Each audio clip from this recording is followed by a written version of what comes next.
So, ayan, may nag-comment, nagtatrabaho yung tao, inaabala nyo. Sa totoo lang, legit naman yan. Legit na legit. Pero ako guys, pinagsabihan ko talaga si Diwata. Sabi ko, chinat ko siya. Sabi ko, ma'am, huwag kang, lalo pagka feeling mo hindi ka okay, magtago ka lang dun sa binigay kong office sa'yo. 'Di ba? Sabi ko sa kanya, pag hindi ka okay, huwag ka muna lumabas. Kaysa, ayan, mabibidyohan ka nila na ganyan. Kasi alam nyo guys, hindi naman siya masamang tao. Ang bait nga niya, sabi nga rin ng asawa ko. Kasi nga, ayun, parang, alam mo yung parang inisip namin kung ano ba, lumalaki na ba yung ulo ni Diwata or sumasama na ba yung ugali niya. Mismo ang asawa ko nagsabi sa akin, magaling kasi tumansya din ng tao. Sabi niya, hindi lumalaki ulo nun, pagod lang talaga yun. Kumbaga, alam nyo guys, iba-iba kasi ang tao. May tao na kagaya ko na kayang mag-control, na minsan naiinis na rin ako. Sarap ganun yung Charles. Doon tao nagpapapicture. Minsan kasi may paghigit pa sa buhok, may pag ano pa, ganyan. Minsan naman talaga, sama ng pakiramdam mo, katulad kagabi, ang sakit ng ulo ko, pero for the ganun pa rin ako. Yung alam mo yung parang, ang hirap kasi sa part namin, kumakain ako noon. Yung babae, bigla na lang akong dinambahan, tapos nasa bunutan pa ako, sa sobrang yakap sa akin. Alam mo guys, sa totoo lang, kinakaya ko lang talaga kasi nga dati na-realize ko kasi na parang kailangan ko maging mabait sa mga nagpapapicture kasi nga sila yung sumusuporta sa akin. Kung wala naman sila, wala rin ako. And at the same time, dati pag may idol ako, gusto ko magpapicture, gusto ko nang yakapin. Ganun, alam mo yung may ganong feeling. Kaya iniintindi ko yung mga tao. Pero guys, intindihin nyo rin sana minsan kami. For example, gusto ko, ngayon pupunta ako sa, sa resort para tingnan kung ano ba nangyayari sa mga business naming mag-asawa. Alam mo yung parang, minsan na gusto kong bantayan. Alam niyo naman ako kung gaano ako ka-hands-on sa business. Nung may pet shop ako nagbabantay. Nung resto ako nagbabantay, nagsaserve, naghugas ng pinggan, naglalagay ng mga chicken, ng kanin, nagmamap ng walis, nag-entertain, nagsaserve sa tao. Ako yun mismo. May staff ako nun pero konti ako dati yung cashier, lahat na. Pero ngayon guys, hindi ko talaga magawa. Kasi nga every time na may gagawin ako, gusto kong gawin. Anong nangyayari? For the picture. Tapos yung iba nga nagbablog pa. Pero yung mga vlogger, iniintindi ko rin kasi syempre, dun sila kumukuha ng income. And ako alam nyo, sabi ko nga kahit i-grab nyo, nag-grab yung videos ko, wala akong pakialam. Hindi ko para i-report or kasuhan kayo ng copyright or what. Huwag na lang kayo mang-scam. Wala akong pakialam kung dun kayo kumikita. Alam mo ba sina Ate Agi, yung mga staff ko, pati bodyguard ko na nga eh. Tinuturuan ko silang mag-reels. Tinuturuan ko silang mag-post para kumita sila ng extra bukod sa sahod nila sa amin. So ayan guys. Pero syempre si Diwata, intindihin nyo rin minsan, lalo na, di ba, nakikita ko nga yung video na maawa naman kayo, gusto ko magtrabaho. Minsan nga may nagpo-post pa na hindi daw pagsikat ang gusto ni Diwata kung hindi kumita. Syempre from nothing to everything, char. Kumbaga, umaangat pa lang siya eh. Ang dami na agad gusto magpabagsak sa kanya. Why naman ganun, di ba? And ayun, intindihin nyo guys na yung kapag ang tao nagtatrabaho, wag mo nang abalahin. Katulad ako, kumakain ako kahapon. Ang ginawa, gusto na agad magpa-picture. Naiintindihan ko kasi excited sila makita ako, ganyan. Pero sabi ko, ate, wait lang po, kakainin ko lang po to saglit. Kasi gutom na talaga ako noon. And after po nito, magpapapicture po ako sa inyo lahat. Which is, ginawa ko, nagpapicture ako sa kanila isa-isa. Pero kasi dun guys, malamig-lamig dun sa area ko kasi syempre Tagaytay. Kay Diwata guys, tutok na tutok yung araw. Pumunta nga kami doon, di ba, may binigay ako sa kanyang office, saka aircon. Alam niyo, parang hindi nga tumatalab yung aircon sa sobrang init doon. Kaya talagang maiintindihan niyo siya na parang kayo ba, pag nabilad kayo sa araw, may gana pa ba kayong ngumiti? Di ba parang ang sakit sa ulo, nakaka-stress, nakakapagod. Nakikita niyo naman yung pagod niya araw-araw. So wag niyo na siyang kaabalahin.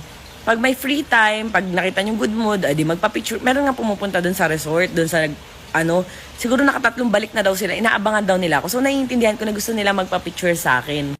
Pero alam nyo guys, intindihin nyo rin minsan pag masama pakiramdam namin. Nung minsan nga, na-stress ako dun sa nasa mall kami, may kausap ako sa phone and medyo bad trip talaga ako nun kasi yun yung may time na parang may issue dun sa resort nga namin. Nakisyo daw yung bata daw, nalulun, ganyan nga, kung ano pinagsasabi. Parang may nalunod daw, tapos parang after ilang weeks bago nagsabi, tapos yung parang ang about sa ganun. So ako guys, stress ako nung for the kausap ko, ang ganun. Grabe guys, binibidyohan ako ng mga tao. Sabi ko, bahala na, mabidyohan ako, bad trip talaga ako, wala akong magagawa. Kausap ko talaga.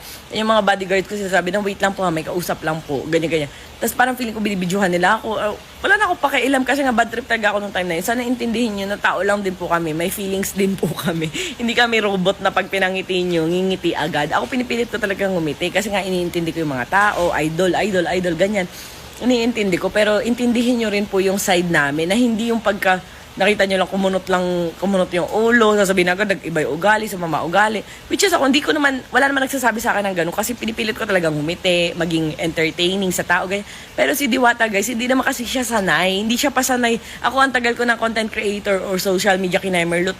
panahon pa ni Kopong-Kopong. Si Diwata guys is ngayon lang. So intindihin nyo na nag-a-adapt pa siya. Naku-culture shock pa yan na ang daming camera nakatutok. Ultimo pagtitinga niya, paggaganyan niya, nabibidyuhan. Kulang na nga lang, samahan nyo na rin sa kubeta, di ba? Alam mo, parang intindihin nyo rin kasi yung tao. Hindi yung pagka busy siya, na deadma kayo, na bidyuhan na parang ano sasabihin na, sama ng ugali. Hindi ganun. Intindihin nyo rin yung tao. Pagod lang din yung tao. Makikita nyo naman may mga videos na ngiting-ngiti siya, di ba? Ang saya-saya niya, nagpapa-video, nagpapa-picture, ganyan. And oo, totoo yung sinabi ni Diwata na kapag kami pupunta doon, nagpapaschedule kami. For example, ako nung pumunta ako doon, nakaset na yun, matagal na, panahon pa ni kumbaga, panahon pa ni Kopong-Kopong, sasabihin ko, sa ganitong date, pupunta ako dyan. Nagpapaschedule kami, unlike yung iba na parang punta na lang ng punta doon nang walang paalam, 'di ba? So, napakalayo kasi ako, parang nagpa-schedule ako noon. So, kaya ako in-entertain. Hindi porket dahil may binigay ako, hindi nga niya alam na may ibibigay ako na ganun eh, 'di ba? Hindi naman niya alam. So, dapat guys, intindihin nyo rin po yung tao. Huwag yung puro na lang kayo may masabi, ibabash nyo. Umaangat pa nga lang yung tao, inihila nyo na agad pababa. 'Di ba? Imagine nyo, ang dami niya natutulungan. Ang alam ko, 80 yata yung tauhan niya. Ang daming pamilyang natutulungan, 80 katao. Kaya dapat hindi kayo ganyan na lagi nyo hinahanapan ng butas, laging bibidyuhan nyo ng galit, para ano, para trending, para kumita kayo, 'di ba? Parang grabe naman yung mga tao ngayon kasi. Ayun, alam niyo naman ako, wala akong pakialam kung i-bash nyo ako or what.